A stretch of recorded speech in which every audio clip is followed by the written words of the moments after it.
Bonjour tout le monde, j'espère que vous allez bien. Alors, je me présente, Julie, une passionnée de parfums fruités, sucrés, gourmands. Je suis loin d'être une professionnelle, je fais ça pour m'amuser, partager avec vous mes goûts, mes déceptions et j'espère que mes vidéos vont vous plaire. Alors, je vous invite à vous abonner, à liker car ça fait chaud au cœur et évidemment à commenter dans les commentaires. Faites-moi découvrir vos coups de cœur, vos déceptions, ça me fait plaisir de vous lire. Aujourd'hui, j'ai décidé de vous parler de Kayali. Alors, Kayali font des parfums depuis 2018 et ils en ont sorti plus qu'une vingtaine.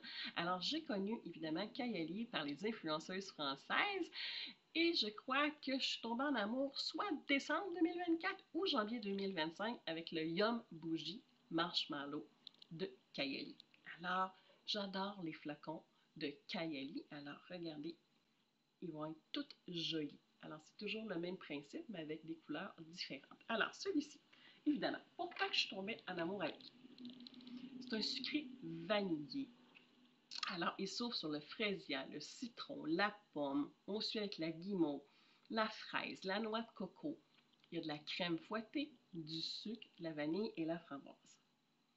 Pour moi, ce parfum-là, c'est un nuage, c'est enveloppant. Alors, la crème fouettée, le guimauve, je la sens énormément.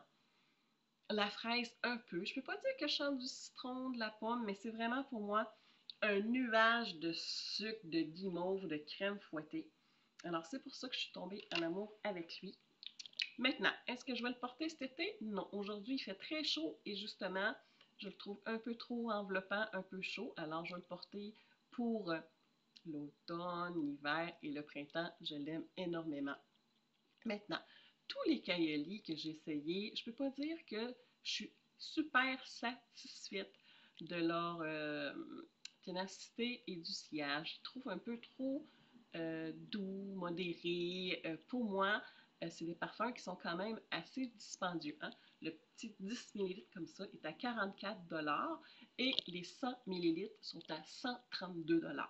Alors pour moi, quand que je paie un parfum de ce prix, je m'attendrais vraiment avec un meilleur sillage. Je veux sentir et je veux qu'il tienne en temps. Alors, je vous le dis, c'est modéré, donc faites comme vous voulez. Puis souvent aussi, il va y avoir des dupes, là, justement, le Yum Bougie Marshmallow, j'en parle dans une autre vidéo. C'est, comment il s'appelle, de Paris Corner, le Blush Marshmallow, je pense, tout simplement, de Paris Corner. Mais allez voir mes autres vidéos.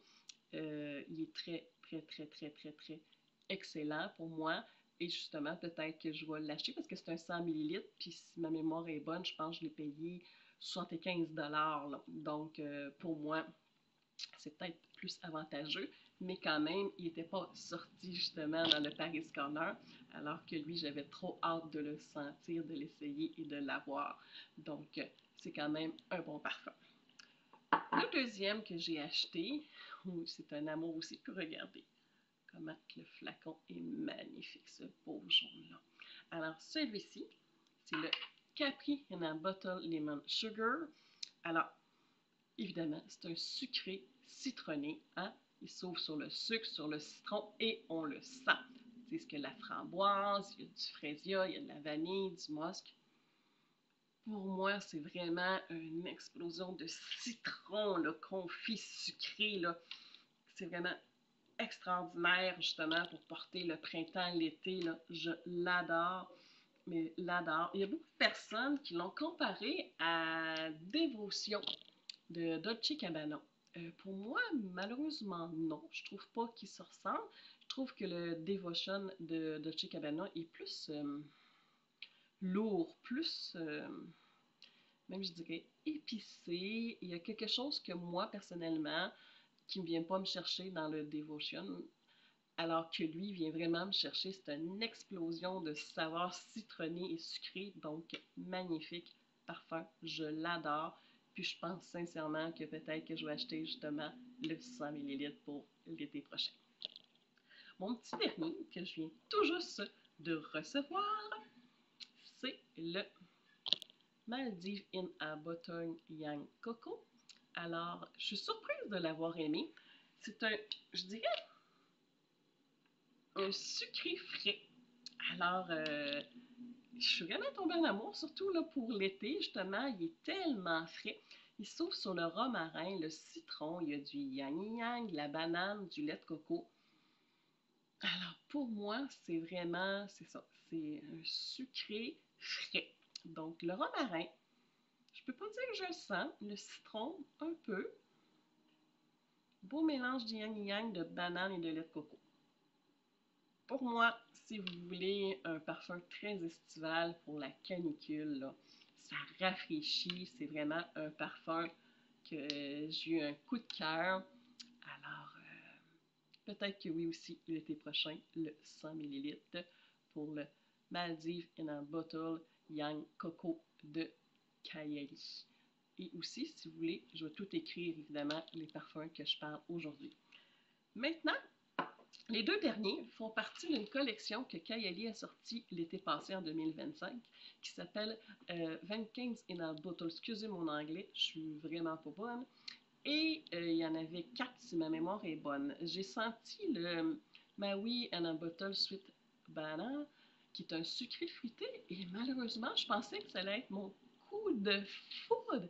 Mais non, j'étais quand même déçue.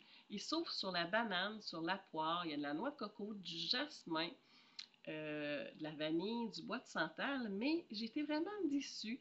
Euh, Peut-être que le bois de santal ressortait trop, mais pour moi, il n'était pas explosif de fruits, justement, la banane, la poire. J'ai plus senti justement quelque chose d'épicé sur ma peau.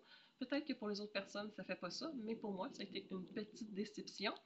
Et il y a aussi le Marrakech in a Bottle Orange Blossom de la collection justement de vacances qui était de la fleur de, mais qui est, excusez, la fleur d'oranger, du poivre rose, de la rose et du sel. Évidemment, moi qui adore plus les fruités, les sucrés, les gourmands, ben, j'ai pas eu de coup de foudre, évidemment, parce que, justement, beaucoup d'odeurs de rose qui m'ont entêté, le sel qui emporte un petit peu d'épices, mais je vous le conseille pour ceux-là, justement, qui aiment ce style.